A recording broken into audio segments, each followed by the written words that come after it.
Hello बेटा, तो कैसे हैं आप लोग? आई होप सभी अच्छे होंगे बेटा। आज का जो हम लेक्चर डिस्कस करने वाले हैं अपने एसिड बेस एंड सोल्ट जो चैप्टर है अपना बेटा, सेकंड चैप्टर, उसका अपना 5th लेक्चर डिस्कस करने वाले हैं। कौन सा लेक्चर बेटा? 5th लेक्चर डिस्कस करने वाले हैं। अभी तक अपन ने कितने लेक्चर डिस्कस कर लिए बेटा? 4 लेक्चर डिस्कस कर लिए। लास्ट लेक्चर में हमने डिस्कस किया था एसिड एंड बेस की जो केमिकल प्रॉपर्टीज थी उनके बारे में अपनी डिटेल डिस्कशन किया था, और आई होप वो लेक्चर बहुत अच्छा होगा और बहुत अच्छे से समझ में आया होगा। अगर को आपको उस लेक्चर के रिगार्डिंग कोई भी डाउट लगता है तो आप उसी लेक्चर की वीडियो के कमेंट बॉक्स में जो भी अपना डाउट है वो डाल सकते हैं। तो आज अपन देखेंगे कुछ टॉपिक जो कि अपने को थोड़े से इंपॉर्टेंट है। ठीक है, अपना चैप्टर 2 चल रहा है एसिड बेस एंड सोल्ट। ठीक है, olfactory and universal indicator upon cover कर चुके हैं। अब इसमें दूसरा पॉइंट कवर करेंगे, importance of pH in everyday life. PH का अपनी एवरीडे लाइफ में क्या इंपॉर्टेंट है। ठीक है, और मान लो कि आपको पीएच कम हो गई है, ज्यादा हो गई, तो उसको कैसे कंट्रोल किया जा सकता है, तो उसके यूजेज वगैरह और उसके भी ट्रीटमेंट वगैरह देखने वाले हैं। And neutralization reactions and salt. ठीक है बेटा, अपना जो चैप्टर का थर्ड पार्ट है न्यूट्रलाइजेशन रिएक्शन या सोल्ट, वो भी स्टार्ट आज इसी लेक्चर में कर देंगे। ठीक है बेटा, तो बने रहिएगा इस लेक्चर में। ठीक है, अब बात करते हैं नेक्स्ट। तो देखो, importance of pH in everyday life की बात करें बेटा अपन। ठीक है, जैसे अपनी ह्यूमन बॉडी है, ठीक है, ह्यूमन बॉडी के लिए भी क्या होती है, एक सर्टेन पीएच रिक्वायरमेंट होती है बहुत सारी बायोलॉजिकल प्रोसेस को होने के लिए, या फिर बहुत सारी केमिकल प्रोसेस को एक सेल के अंदर अच्छे तरीके से होने के लिए बेटा क्या होती है, एक सर्टेन पीएच की रिक्वायरमेंट होती है। ठीक है, और bodies the work with in the pH range of 7 to 7.8। ठीक है बेटा, अपनी जो बॉडी होती है उसकी पीएच कितनी रेंज में होती है? 7 to 7.8 रेंज में होती है।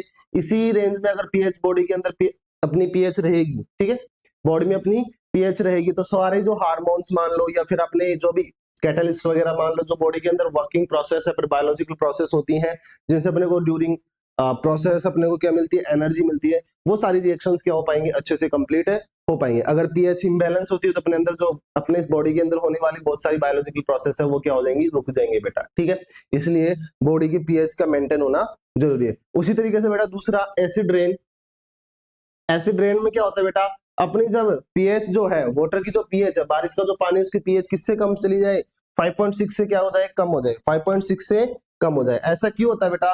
क्योंकि अपने नेचर में क्या है, अपने एनवायरमेंट में क्या है, सल्फर डाइऑक्साइड और नाइट्रोजन डाइऑक्साइड के क्या है, प्रेजेंट है, ऑक्साइड प्रेजेंट है, सल्फर के और नाइट्रोजन के ऑक्साइड्स प्रेजेंट है, जो कि वाटर के साथ रिएक्ट करके sulphuric acid and nitric acid का फॉर्म कर लेते हैं, जो कि बारिश के पानी के साथ यहाँ पे अर्थ पर आने का काम करते हैं। इसी रेन को बेटा क्या बोलते हैं अपन, एसिडिक रेन बोलते हैं। एसिडिक रेन कब होती है? जब पीएच, वाटर की पीएच कितनी चली जाएगी, 5.6 से कम चली जाएगी। ठीक है, तो ये कुछ पॉइंट हो गए अपने पीएच से रिगार्डिंग अपनी एवरीडे लाइफ में। अब देखो next, pH of the soil. ठीक है बेटा, एक तरीके से अपनी बॉडी के लिए पीएच का एक सर्टेन अमाउंट या सर्टेन रेंज क्या है, जरूरी है।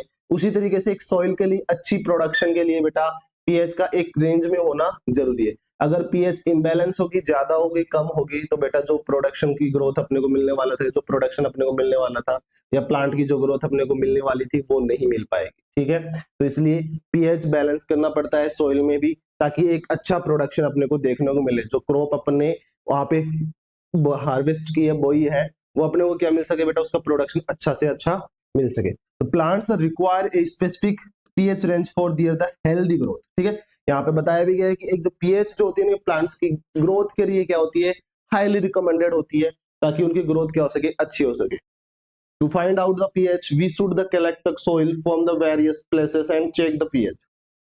अपन क्या करते हैं, बहुत सारी जगह से सैंपल लेते हैं और पीएच के क्या करते हैं बेटा, चेक करते हैं वेरियस प्लेसेस पे, और पीएच की वैल्यू अपने को अलग अलग देखने को मिलती है। ठीक है, अगर मान लो आपकी पीएच की वैल्यू बहुत कम है, एसिडिक सॉइल है अपने पास, ठीक है, एसिडिक सॉइल है बेटा, तो अपन उसमें क्या करेंगे, कुछ बेस, माइल्ड बेस जो है उनका क्या करेंगे, छिड़काव करेंगे, जिससे क्या हो सके, उसकी जो पीएच है वो थोड़ी सी ऊपर आ सके। ठीक है, अगर ज्यादा एसिडिक है तो वो थोड़ी सी सही हो सके। ठीक है, जिससे अपने को क्या मिल जाएगा बेटा, अच्छी प्रोडक्शन देखने को मिल जाएगी प्लांट्स। ठीक है, अब देखते हैं ओवर डाइजेस्टिव सिस्टम में पीएच का क्या रोल है। ठीक है, अपना जो डाइजेस्टिव सिस्टम होता है बेटा, उसमें क्या होती हैं, जो ग्लैंड्स होती है, ठीक है, अपने स्टमक के अंदर जो ग्लैंड्स होती हैं, वो गैस्ट्रिक जूस को क्या करती है, रिलीज करती है। ठीक है, गैस्ट्रिक जूस क्या करती है, रिलीज करती है। ऑसेंटिक सेल होती है, ठीक है, अच्छे से बायोलॉजी में आप समझ सकोगे। ठीक है, कि अपनी बॉडी में जो अपना स्टमक है उसमें क्या होते हैं बेटा, ऑसेंटिक सेल होती है, जो कि HCl का सिक्रेशन करती है जब अपन खाना खाते हैं, तो खाने को डाइजेस्ट करने के लिए। ठीक है, अपने पेट में HCl का सिक्रेशन किया जाता है अपने स्टमक में, ठीक है। तो over stomach the produce gastric juice, HCl present in gastric juice में क्या होता है बेटा, HCl प्रेजेंट होता है। It is the help in digestion food without the harming the stomach. और बेटा ये जो गैस्ट्रिक जूस होता है ये अपने स्टमक को बिना कुछ हार्म किए क्या करता है, खाने को डाइजेस्ट करने में हेल्प करता है। During indigestion the stomach produce too much acid and they causes pain and irritation. अब जब बेटा क्या होता है, जब अपन क्या होता है बेटा अपनी भूख से ज्यादा खाना खा लेते हैं, ठीक है, बहुत भर भर के यहाँ तक अपने गले तक खाना खा लिया, ठीक है, क्योंकि कोई कभी कभी क्या होता है घर में बहुत अच्छा खाना बन जाता है, अपनी पसंद का खाना बन जाता है, ठीक है, तो अपन क्या करते हैं जरूरत से ज्यादा खा लेते हैं, जरूरत से जैसे ज्यादा खा लेते हैं बेटा तो स्टमक को क्या है, अपने स्टमक में खाली जगह नहीं बचती, तो जैसे गैस्ट्रिक जूस क्या होता है रिलीज होता है, तो बेटा वो गैस्ट्रिक जूस क्या करता है, ठीक है, जैसे गैस्ट्रिक जूस ज्यादा रिलीज होगा तो बेटा कभी कभी क्या होता है जैसे अपने को डकार आती है, फिर अपन जैसे भी कुछ है ना मुंह वगैरह खोल के रखते हैं, फिर मान लो कि अपने को ऐसे फील होता है कि खाना बाहर आएगा, उल्टी जैसा फील होता है, तो वो गैस्ट्रिक जूस अपने को यहाँ पे गले तक क्या हो जाता है, आ जाता है, जिससे अपने को वहां पे पेन फील होता है, इरिटेशन फील होती है, ठीक है। The get rid of the pain, ठीक है, peoples use bases called the antacid. अब बेटा क्या करते हैं अगर ज्यादा एसिडिटी हो जाती है, मान लो उस केस को क्या बोलते हैं, जब एसिडिक एसिड क्या होता है, वो एसिडिक एसिड हाइड्रोक्लोरिक एसिड क्या होता है पेट के अंदर या स्टमक के अंदर ज्यादा हो जाता है बेटा, उस टाइम के लिए क्या करते हैं अपन इनो वगैरह यूज करते हैं, एसिडिटी ज्यादा हो जाती है पेट के अंदर, तो ठीक है these antacid neutralize the excess amount of acid. और ये जो न्यूट्रलाइज जो मतलब ये जो एंटासिड होते हैं बेटा ये क्या करते हैं, एक्सेस अमाउंट में जो एसिड सिक्रेट हुआ है, एक्सेस अमाउंट में एसिड सिक्रेट हुआ है उसको न्यूट्रलाइज कर देते हैं, ठीक है। तो कौन सा, जैसे आपसे पूछा जाए कि कौन सा एंटासिड जो ऐसा है, magnesium hydroxide milk of magnesia MgOH2, बेटा क्या MgOH2 A mild base is the often use the purpose this purpose, ठीक है, कि जो अपना मिल्क ऑफ मैग्नीशिया बेटा इस पर्पज के लिए क्या होता है, एक माइल्ड बेस है जो इस पर्पज के लिए यूज में आता है, ठीक है। तो यहाँ पर भी अपने पेट के अंदर अपने स्टमक के अंदर बेटा क्या हो रही है, पीएच का एक इंपॉर्टेंट रोल है। अगर पीएच क्या हो रही है कम होती जा रही है, मतलब ज्यादा एसिडिक है तो पीएच क्या हो जाएगी, कम हो जाएगी, तो अपने को फिर एंटासिड जो टैबलेट्स होती है वो लेनी पड़ेगी जिससे कि वहां पे न्यूट्रलाइजेशन रिएक्शन हो और क्या बन जाए, थोड़ा सा जो एसिड एक्स्ट्रा बना है वो क्या हो जाए, न्यूट्रलाइज हो जाए बेटा, ठीक है। तो एक पीएच का जो रोल है अपनी डाइजेस्टिव सिस्टम में भी पीएच का एक अच्छा खासा रोल है। Next pH change in the causes the tooth decay. अगर अपनी माउथ की पीएच भी चेंज होती है बेटा तो टूथ डिके स्टार्ट हो जाता है, ठीक है, इंपॉर्टेंट है कि अपनी माउथ की पीएच क्या होगी, चेंज होगी तो टूथ डिके स्टार्ट हो जाएगा। और कब कितनी, जब पीएच क्या होती है बेटा 5.5 से क्या हो जाए, कम हो जाए, 5.5 से क्या हो जाए बेटा, कम हो जाए, ठीक है। चलो देखते हैं, tooth decay start when the pH of the mouth is lower than 5.5, lower than 5.5। मतलब बेटा ये है कि अगर अपने माउथ की पीएच 5.5 से डाउन चली जाती है तो टूथ डिके स्टार्ट हो जाता है। अपने दांतों पर tooth animal made up of the calcium phosphate, calcium phosphate, calcium phosphate is the hardest substance in the over body.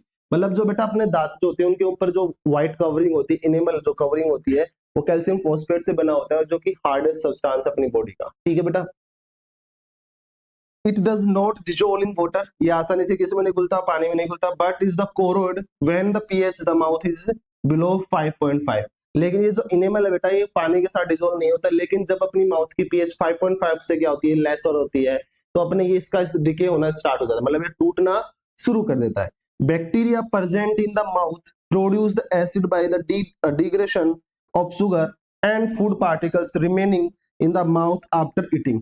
बेटा क्या होता है, ये कब ये चीजें अपने को प्रॉब्लम कब देखने को मिलती है, जब अपन खाना वगैरह खा लेते हैं अच्छे से क्या नहीं करते हैं, मुंह को सफाई नहीं करते हैं, ठीक है, अच्छे से मुंह की सफाई नहीं करते हैं, तो जो बैक्टीरिया होते हैं बेटा जो अपने दांतों के अंदर खाना फंस जाता है उसको डाइजेस्ट करने के लिए एसिड सीक्रेट करते हैं, वो एसिड क्या करता है बेटा अपने इनेमल को क्या करता है, हार्म करता है, ठीक है, अपने इनेमल को क्या करता है बेटा, हार्म करता है, ठीक है। तो इससे अच्छा है कि आप जब खाना खाएं तो अपने दांतों की अच्छे से सफाई करें, सुबह शाम जब भी खाना खाएं, ठीक है, और अच्छे से पानी से अच्छे से धोए, ठीक है, ताकि ऐसी कोई प्रॉब्लम आपको देखने को ना मिले, ठीक है बेटा। अब नेक्स्ट देखो इसमें the best way of prevent this clean of the mouth after eating the food. देख लो यही है कि इसको प्रिवेंशन का बेस्ट जो मेथड है वो क्या है कि खाना खाने के बाद अपने मुंह को अच्छे से क्लीन करे बेटा, ठीक है। यूजिंग टूथपेस्ट भी यूज कर सकते हो, which is the generally basic, जो टूथपेस्ट होते हैं जनरली कैसे होते हैं, बेसिक नेचर के होते हैं। For cleaning the teeth and the neutralize the excess acid in the prevent tooth decay. और जो बेटा अपने टूथपेस्ट होते हैं वो कैसे होते हैं, बेसिक नेचर के होते हैं, जो कि क्या करते हैं, अपने दांतों का बचाव करते हैं, जो एक्स्ट्रा एसिड जो बैक्टीरिया ने सीक्रेट किया है उसको न्यूट्रलाइज करके टूथ डिके को क्या करते हैं बेटा, रोक देते हैं। ठीक है, रोक देते हैं। तो देखो एक पीएच का जो रोल है अपने टूथ डिके के भी अंदर है बेटा। ठीक है, तो एक पीएच जो है वो अपनी बॉडी में या फिर अपने आसपास क्या आती है, एक इंपॉर्टेंट रोल प्ले करती है। ये सारे इंपॉर्टेंट जो भी रोल्स हैं एवरीडे लाइफ में यूजेज है वो आप नोट करते चलिएगा। कब क्या प्रॉब्लम क्रिएट हो रही है और उसका क्या सॉल्यूशन अपन ने बताया है वो भी आप इससे समझते चलिएगा। ठीक है, जैसे मान लो आपको ये टूथ डिके वाली प्रॉब्लम क्रिएट हुई तो आपके पास ये सॉल्यूशन हो गया। ठीक है, सॉल्यूशन क्या हो गया, आप क्या कर सकते हैं, बेस्ट वे क्या है प्रिवेंशन का, क्लीन कर सकते हैं माउथ को। ठीक है, और टूथपेस्ट वगैरह यूज कर सकते हैं। तो ये दोनों सॉल्यूशन के पॉइंट हो गए, ये आपकी प्रॉब्लम हो गई। ठीक है, कि आपको ये प्रॉब्लम हो रही थी। ठीक है, इसी तरीके से पीछे वाले में देख लो, ये अपने को प्रॉब्लम हो रही है। ठीक है, ये अपनी प्रॉब्लम है और ये अपना सॉल्यूशन है। ठीक है बेटा, ये अपना सॉल्यूशन है।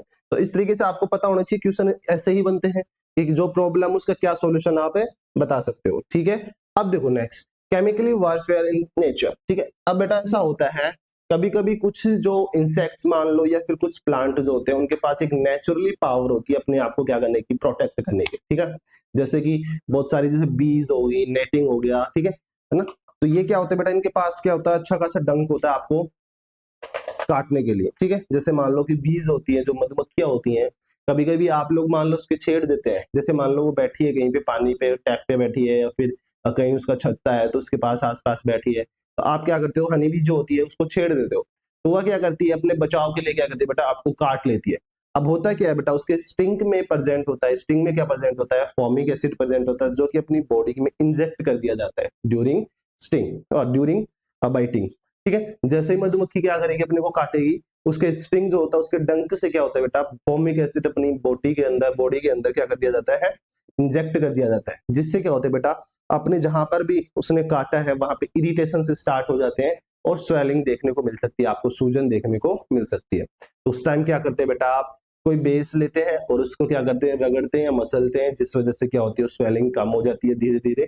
तो इस तरीके से क्या होता है बेटा, एक नेचर जो होता है वो भी अपने आप को बचाने के लिए बहुत सारी चीजें करता है। ठीक है, वैसे कुछ प्लांट होते हैं जिनके ऊपर कांटे लगे होते हैं। ठीक है, कांटे जैसी स्ट्रक्चर होती है। ठीक है, तो स्टेनिंग हेयर जो होते हैं बेटा, जैसे मान लो कोई भी इनके प्लांट्स को छुएगा, ठीक है, वो कांटे उनको चुभ जाएंगे और उसमें से भी क्या होता है, फॉर्मिक एसिड या मेथेनोइक एसिड क्या होता है, इंजेक्ट कर दिया जाता है बॉडी के अंदर, जिससे अपने को पेन देखने को मिलता है। देखो, bee sting leaves an acid which causes the pain and irritation. ठीक है, जो बी मान लो या फिर ये लीव्स मान लो, ठीक है, इनके जो स्टिंग होती है वो अपने को पेन देते हैं और क्या करते हैं, इरिटेशन देते हैं। Use the mild base like baking soda on the stung area gives the relief.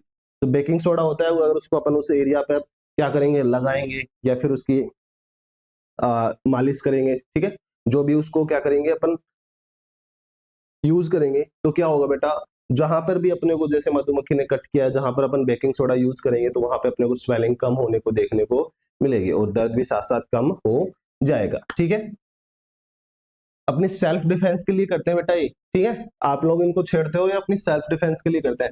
उसी तरीके से प्लांट्स पर भी हेयर्स होते हैं, इनको अगर आप छूओगे बेटा तो आपके साथ क्या होगा, बहुत बुरा होगा, आपको पेन और इरिटेशंस देखने को मिलेंगे। ठीक है, तो आप लोग अपनी जो हनी बी होती है उसको परेशान नहीं करना चाहिए, ना ही किसी प्लांट को परेशान करना चाहिए। ठीक है, बिकॉज वो भी क्या है बेटा, लिविंग ऑर्गेनिज्म है। ये अलग बात है कि वो बोल नहीं सकते, आपको बता नहीं सकते आप क्या कर रहे हो उनके साथ, बट आपको भी सोचना चाहिए कि अपन क्या कर रहे हैं। ठीक है, ये आपके अंदर ह्यूमन सेंस होना चाहिए एक तरीके से। ठीक है, और अपना बिहेवियर भी अच्छा रखो। ठीक है, नेचर न्यूट्रलाइजेशन ऑप्शंस। ठीक है, कैसा क्या होता है बेटा, देखो, nettle leaves have the sting hair which is causes painful sting when the touch is accidentally. मतलब जो प्लांट होता है उस पे क्या होते हैं, कांटे लगे होते हैं, जैसे अपन एक्सीडेंटली उसको टच कर दिए तो बेटा अपने को क्या होते हैं, वो पेन या इरिटेशंस देते हैं। This is due to the methanoic acid secret by them. ऐसा क्यों होता है, क्योंकि बिकॉज मेथेनोइक एसिड जो अपना है HCOOH, फॉर्मिक एसिड को मेथेनोइक एसिड बोल रहे हैं, ये एसिड अपनी बॉडी के अंदर क्या कर दिया जाता है, इंजेक्ट कर दिया जाता है बेटा।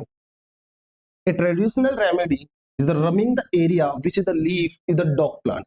ठीक है बेटा, जो अपने ऐसे प्लांट होते हैं नेटल लीव्स वाले जो प्लांट होते हैं, जैसे बिछुआ जो होता है बेटा, बिछुआ उसका प्लांट जो होता है उस पे ऐसे नेटल्स लीव देखने को मिलते हैं अपने को। ठीक है, ऐसे मतलब ऐसे कांटे देखने को मिलते हैं, स्टिंग देखने को मिलते हैं।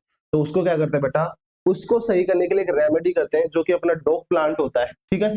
डॉग का प्लांट जो होता है इस तरीके का, उसको रेमेडी के फॉर्म में यूज करते हैं और उसको उस जगह पे लगाते हैं जहां पर क्या होते हैं, जहां पर अपन ने उस लीव्स को छुआ था, जहां जिस स्थान से या जिस प्लेस से अपन ने उस लीव को छुआ था, जिस हाथ से छुआ था, ठीक है, वो बॉडी पार्ट या अपना जो एरिया है वहां पर उस रेमेडी को क्या करते हैं, लगाते हैं। और ये जो बेटा आपको देखना, ये जो प्रॉब्लम है ना, उसी के पास आपको ये सॉल्यूशन मिलेगा, ठीक है। जहां पे प्रॉब्लम क्रिएट की है ना आप लोगों ने, उसी के पास में ये रेमेडी मिल जाएगी आप लोगों को, ठीक है। कि तुरंत प्रॉब्लम क्रिएट करो, रेमेडी यूज करो, ठीक है। बट ऐसा नहीं करना है, क्यों प्रॉब्लम में अपने को जाना है। एक बार प्रॉब्लम होती है तो अपने को थोड़ी देर के लिए तो दुख होता ही है ना, सैडनेस फील होती है, पेन फील करना पड़ेगा, इरिटेशन फील करने पड़ेंगे, ठीक है। तो ऐसा करना है क्यों, कहीं आप सोचोगे सर जहां पे प्रॉब्लम होती है वहीं पे रेमेडी मिल जाती है अपने को, मतलब जहां पे ये प्लांट होता है ना, तो ये प्लांट उसके पास में ही होता है, ठीक है, कि मतलब तुरंत बचाव हो जाए। ओके, तो ये हो गए अपने कुछ पीएच के एवरीडे लाइफ में यूजेस हो गए, ठीक है। अब बात कर लेते हैं बेटा अपन नेक्स्ट पॉइंट की, अपना सॉल्ट एंड न्यूट्रलाइजेशन रिएक्शन बेटा। तो ये पार्ट भी अपना बहुत इंपॉर्टेंट है बेटा, और इसमें भी हम बहुत सारे जो सॉल्ट है उनके एकदम प्रिपरेशन मेथड क्या है, ठीक है, उनके कॉमन नेम क्या है, उनके कमर्शियल नेम क्या है, उनको कैसे प्रिपेयर किया जाता है, उनके यूजेस क्या है, ठीक है। तो उन सभी चीजों के बारे में पढ़ेंगे, जो कि बहुत अच्छे सवाल पूछे जाते हैं अपने बोर्ड में। तो बेटा इस वाले पोर्शन को बिल्कुल स्किप नहीं करना है, ठीक है, अच्छे से पढ़ना है, ठीक है। आज थोड़ा सा पोर्शन यहाँ पे समझने वाले हैं, बाकी समझेंगे अपन अगले लेक्चर में। तब तक के लिए बेटा इस लेक्चर को अच्छे से आप प्रिपेयर करके अपने नोट्स बना लीजिएगा, ठीक है। आप देखो बेटा, सॉल्ट या फिर न्यूट्रलाइजेशन रिएक्शन, जैसा कि नाम है बेटा न्यूट्रलाइजेशन रिएक्शन, मतलब इसमें क्या हो रहा होगा, इन जनरली क्या होता है बेटा, एसिड रिएक्ट करता है किसके साथ, बेस के साथ रिएक्ट करता है, सोल्ट एंड वाटर क्या करता है, फॉर्म करता है, ठीक है। जैसे मान लो कि किसी एसिड ने बेस के साथ रिएक्शन की और सोल्ट एंड वाटर फॉर्म किया, तो उसी ही रिएक्शन को क्या बोलते हैं, न्यूट्रलाइजेशन रिएक्शन बोलते हैं। क्या बोलते हैं बेटा, न्यूट्रलाइजेशन रिएक्शन बोलते हैं, ठीक है। This reaction is known as neutralization reaction. मतलब देखो, एसिड के साथ बेस के साथ रिएक्ट करने पर सोल्ट प्लस वाटर अपना फॉर्म हो गया, ठीक है। ये रिएक्शन देखो, जैसे दिखाया आपको, ये एसिड है, इसको बेस के साथ रिएक्ट करवाया, सोल्ट बना और वाटर बना, ठीक है। तो आपसे पूछा भी जा सकता है न्यूट्रलाइजेशन रिएक्शन में प्रोडक्ट क्या फॉर्म होते हैं, सोल्ट प्लस वाटर, ठीक है। और न्यूट्रलाइजेशन रिएक्शन क्या होती है बेटा, एसिड बेस की रिएक्शन होती है जिससे सोल्ट प्लस वाटर बनता है। तो ठीक है बेटा, यहां से अपने को मिल गया सोल्ट, जो अपने को चाहिए, जो अपन पढ़ने वाले हैं पार्ट 3 में, क्योंकि बिकॉज अभी तक एसिड पढ़ चुके, अपन बेस पढ़ चुके, अब पढ़ेंगे अपना सॉल्ट, ठीक है। और सॉल्ट कहाँ मिलता है अपने को, न्यूट्रलाइजेशन रिएक्शन में प्रोडक्ट के फॉर्म में बेटा देखने को मिलता है, ठीक है। नेक्स्ट बात देखो, कुछ एग्जांपल बेटा, जैसे सल्फ्यूरिक एसिड की रिएक्शन किसके साथ करवा रहे हैं, सोडियम हाइड्रोक्साइड के साथ करवा रहे हैं बेटा। तो Na2SO4 सोडियम सल्फेट एक सॉल्ट अपने को मिल रहा है, ठीक है, सॉल्ट फॉर्म हो रहा है सोडियम सल्फेट। अगर HCl की रिएक्शन किसके साथ करवा रहे हैं, KOH के साथ करवा रहे हैं बेटा, तो अपने को KCl एक सॉल्ट के फॉर्म में मिल रहा है, पोटेशियम क्लोराइड, ठीक है। अगर बेटा HCl की रिएक्शन आप किसके साथ करवा रहे हो, NaOH के साथ करवा रहे हो, तो अपने को NaCl अपना कॉमन सॉल्ट जो होता है, जो अपना टेबल सॉल्ट होता है बेटा, सोडियम क्लोराइड देखने को मिलता है। सोडियम क्लोराइड आपको कॉमन साल्ट जो है अपना बेटा, ये टेबल साल्ट होता है, कॉमन सॉल्ट देखने को मिलता है, कॉमन सॉल्ट देखने को मिलता है। तो कुछ ये हो गए आपके एग्जांपल न्यूट्रलाइजेशन रिएक्शन के, ठीक है। कुछ एसिड की बेस के साथ रिएक्शन करवाई है, जिससे अपने को क्या बना है, सॉल्ट प्लस वाटर देखने को मिला है। आई होप यहां तक आपको बहुत अच्छे से समझ में आया होगा, ठीक है। नेक्स्ट आगे बढ़ते हैं। अब ये पॉइंट याद रखने वाली चीज है, ठीक है, ठीक है। यहाँ पे बच्चों को क्या होती है, कंफ्यूजन होती है। तो यहाँ पे देखो क्या होता है, नेचर ऑफ सॉल्ट का सॉल्यूशन का आप पता कैसे लगाएंगे, ठीक है। तो आपको बेटा एसिड बेस अच्छे से आने चाहिए, कौन से एसिड स्ट्रॉन्ग है, कौन से वीक है, वो अगर वो आपको अच्छे से आते हैं तो आप सॉल्ट का नेचर पता कर सकते हैं। अगर मान लो आप लोगों ने रिएक्शन करवाई स्ट्रॉन्ग एसिड की स्ट्रॉन्ग बेस के साथ, तो अपने पास जो बनने वाला सोल्ट है वो कैसा होगा, न्यूट्रल सोल्ट होगा, जिसकी पीएच कितनी रहने वाली बेटा, 7 रहने वाली है। कब रहने वाली है, जब आपने स्ट्रॉन्ग एसिड लिया, स्ट्रॉन्ग बेस लिया, क्योंकि स्ट्रॉन्ग एसिड बेस को फुल्ली फिल क्या कर देगा, न्यूट्रलाइज कर लेगा, फुल्ली न्यूट्रलाइज कर लेगा, तो अपने पास न्यूट्रल सॉल्ट बनने वाला है, जिसकी पीएच अपने को क्या मिलेगी बेटा, 7 देखने को मिलेगी। स्ट्रॉन्ग एसिड की आपने रिएक्शन करवा दी वीक बेस के साथ। अब देखो स्ट्रॉन्ग कौन है, एसिड, और वीक क्या है अपना, बेस। तो बेटा किसकी चलेगी, एसिड की चलेगी। इसका मतलब जो बनने वाला सॉल्ट होगा वो कैसा होगा, एसिडिक सॉल्ट होगा।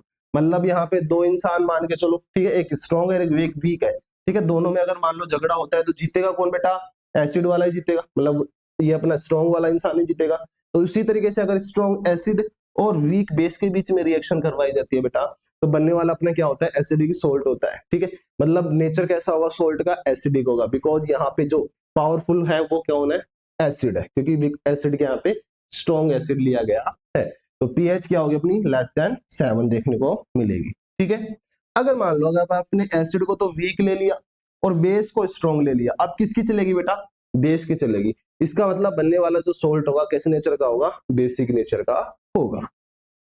ठीक है, किस नेचर का होगा बेटा, बेसिक नेचर का होगा। मतलब आपने क्या किया सर, हमने ये किया कि वीक एसिड लिया हमने और स्ट्रॉन्ग बेस लिया, तो हमने रिएक्शन करवाई सर। तो अब सोल्ट जो बनेगा सर किस नेचर का बनने वाला है, तो अब मैं बोलूंगा बेटा आप लोग चेक करो आपने स्ट्रॉन्ग किसको लिया है। अगर आपने स्ट्रॉन्ग एसिड को लिया है तो एसिडिक नेचर का सोल्ट बनने वाला है। ठीक है, और अगर आपने बेस को स्ट्रॉन्ग लिया है तो बेसिक सोल्ट बनने वाला है। अगर बेसिक सोल्ट बनेगा बेटा तो जाहिर सी बात है उसकी पीएच क्या होगी, ग्रेटर देन 7 होने वाली है। ठीक है, अगर आप वीक एसिड ले लेते हैं और वीक ही बेस ले लेते हैं, ठीक है, तो जनरली न्यूट्रल बनता है वो अपना। ठीक है, जो बनने वाला सोल्ट है वो क्या होगा, न्यूट्रली बनेगा, क्योंकि वीक एसिड लिया है, वीक बेस लिया है। ठीक है, but depends on the many factors, और बाकी चीजों पे भी डिपेंड कर सकता है। ठीक है, तो यहाँ पर ये अपने को नेचर ऑफ सॉल्ट समझ में आ गया। अगर आप लोगों को एसिड और जो बेस अपना अगर उनके एग्जाम्पल्स याद होंगे बेटा, तो आप अच्छे से क्लियर कर पाओगे कि कौन से नेचर का सोल्ट बनने वाला है। ठीक है, नेक्स्ट बात करूं मैं, finding the nature of salt. एक क्वेश्चन है अपने पास और अपने को क्या करना है, नेचर पता करना है। तो देखो जैसे NaCl दिया हुआ बेटा, ठीक है, और Na2CO3, NH4Cl और कैल्शियम फॉस्फेट, ये कुछ अपने को सोल्ट दिए हुए हैं और अपने को नेचर पता करना है। ठीक है, तो अगर मैं पहले का सॉल्यूशन देखूं या पहला का आपको बताऊं, तो पहला क्या है, NaCl न्यूट्रल सॉल्ट है। ठीक है, Na और Cl, ठीक है, किससे किससे बना है, Na प्लस से मिलकर बना है और Cl माइनस से मिलकर बना हुआ। तो जाहिर सी बात है बेटा ये Na जो प्लस होगा वो किससे आया होगा, बेस से आया होगा। ठीक है, कौन से बेस से आया होगा, NaOH स्ट्रॉन्ग बेस से देखने को मिला होगा। और अगर ये Cl की मैं बात करूं, अगर आप लोगों को एग्जाम्पल से याद है तो आपको ये आयंस का पता चल जाएगा कि कौन से एसिड से आयन आया। तो ये Cl अगर मैं बात करूं तो बेटा HCl से आया होगा, जो भी कैसा है, एक स्ट्रॉन्ग एसिड है। इसका मतलब ये जो साल्ट बना है बेटा वो कैसा साल्ट है, न्यूट्रल सोल्ट है। अब उसी तरीके से मैं बात करूं Na2CO3 की, तो यहाँ पे सोडियम आयन है और अपना कार्बोनेट आयन है। ठीक है, सोडियम आयन है, कार्बोनेट आयन। तो सोडियम आयन तो बेटा किससे आया होगा, अपना NaOH से आया होगा। NaOH से अपने पास सोडियम आयन आया होगा, और ये कार्बोनेट किससे आया होगा, वीक एसिड कार्बोनिक एसिड से आया होगा। अगर आपको नेम याद है, एग्जांपल्स याद है, तो आप अच्छे से पता लगा पाएंगे कि ये आयन कौन से एसिड या कौन से बेस से आया होगा। अगर ये बेस से आया तो जाहिर सी बात है बेटा वो कार्बोनेट आयन किससे आया होगा, एसिड से आया होगा। अब देखो यहाँ पे ये NaOH तो क्या होता है, स्ट्रॉन्ग बेस होता है बेटा अपना। ठीक है, और ये क्या होता है, वीक एसिड होता है। तो बेटा किसकी चलेगी, बेस की चलेगी। इसका मतलब ये जो सोल्ट होगा वो किस नेचर का होगा, बेसिक नेचर का होने वाला है। ठीक है, बेसिक नेचर का होने वाला है बेटा।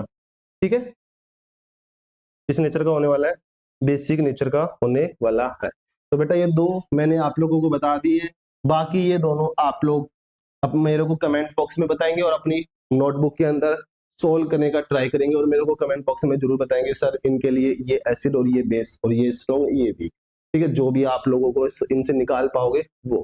ठीक है, मैंने बता ही दिया ट्रिक कैसे, पहले इनके आयंस देखो कौन से एसिड बेस से अपने को आयंस मिल सकते हैं, वो ये अपने क्या हो जाएंगे, आंसर हो जाएंगे बेटा। ठीक है, आज के लेक्चर में बेटा यहीं तक। आई होप ये लेक्चर आप लोगों को बहुत पसंद आया होगा, और मैं आशा करता हूँ कि बाकी चीजें स्मूथली चल रही है बेटा, स्मूथली चल रही है तो आप लोग अच्छे से पढ़ पा रहे हो। ठीक है, और हम अच्छे से पढ़ा पा रहे हैं। ठीक है, अगर फिर भी कोई आप लोगों को कोई प्रॉब्लम फेसिंग करने को मिलती है बेटा, तो हमको कमेंट बॉक्स में जरूर बताएं कि क्या प्रॉब्लम आपको देखने को मिल रही है। हम अपनी तरफ से बेटर करने का ट्राई कर रहे हैं बेटा, और हम भी आपसे यही उम्मीद रखते हैं कि आप भी बहुत अच्छा कर रहे होंगे। ठीक है, थैंक यू बेटा, इसी तरीके से जुड़े रहिए। अपने दोस्तों को अपने बारे में, अपने चैनल के बारे में जरूर बताइए। ठीक है, अपने बारे में बताइए और अपने चैनल के बारे में जरूर बताइए, ताकि उनको भी एक अच्छी स्टडी मिल सके। ठीक है, फालतू की चीजें इंटरनेट पर बहुत सारी है बेटा, बट उनसे अपने को कोई नहीं डिस्ट्रैक्शन नहीं लेना है। ठीक है, होता क्या है, कभी कभी कुछ जगह ऐसी होती है जहाँ पे अच्छे इंसान भी मिल जाते हैं, तो आप ऐसे समझिए इस यूट्यूब की दुनिया में ये चैनल आप लोगों को एक अच्छा चैनल मिला है, जहाँ पर सिर्फ पढ़ाई की चीजें होती हैं, मस्ती मजाक नहीं होता। बच्चों को, हमें पता है कि बच्चों को मस्ती मजाक पसंद होता है, बट नहीं बेटा, हमें किसी के फ्यूचर के साथ खिलवाड़ नहीं करना है। तो मस्ती मजाक को साइड में रखा जाए। जब आपका सिलेक्शन होगा बेटा, हम मस्ती मजाक करने के लिए आपसे जरूर मिलने आएंगे। ठीक है, आज के लेक्चर में यहीं तक। जय हिंद, जय भारत बेटा।